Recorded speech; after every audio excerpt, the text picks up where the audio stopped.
ফার্স্টে আমাদের কি করে নিতে হবে যদি বোল্ড করতে চাই তাহলে এই একটা লাইনটা আমরা কি বোল্ড করব বোল্ড করার আগে যদি সিলেক্ট করে জাস্ট বোল্ড করব যদি ক্লিক দিলে কি হচ্ছে আমাদের লেখাটা বোল্ড হয়ে গেছে বুঝছেন না তো এরপর যদি বোল্ড করা লাইনটাকে নিচে আমরা যদি ইটালিক করতে চাই আই ইটালিক কি হলো তাহলে ইটালিক হয়ে গেল না এটা যদি আমরা ফন্ট চেঞ্জ করতে চাই তাহলে কি করতে হবে যে এখানে ফন্ট চেঞ্জে গিয়ে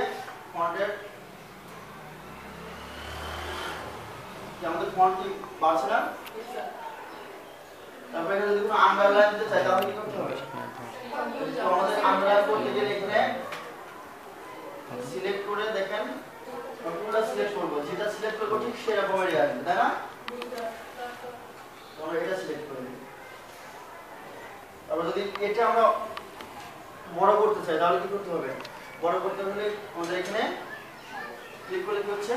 বড় হয়ে যাচ্ছে তাই না আর ছোট করতে চাইলে আরো ছোট হয়ে যাচ্ছে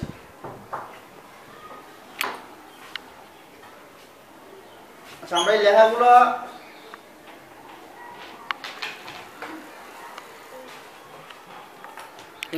যদি আমরা ছোট হাতের বড় হাতের মিশ্রিত তাই না যদি আমরা একই রকম ক্যাপিটাল লেটার লিখতে চাই তাহলে কি করতে হবে জাস্ট আমাদের এখানে গিয়ে লোয়ার আছে একটা কি আর আপার কেস একটা লোয়ার কেস একটা আপার কেস একটা আপার কেস দিয়ে কি হচ্ছে আমাদের সম্পূর্ণ ক্যাপিটাল লেটার হয়ে যাচ্ছে এবং যদি এখানে গিয়ে আমরা যদি লোয়ার কেস দেই তাহলে সম্পূর্ণ লেটারগুলো কি হচ্ছে স্মল ঠিক আছে এরপরে যদি আমরা চাই এটা কালার করতে কালার ফিল করে কি করব মানে জাস্ট কালার চেঞ্জ করে দেব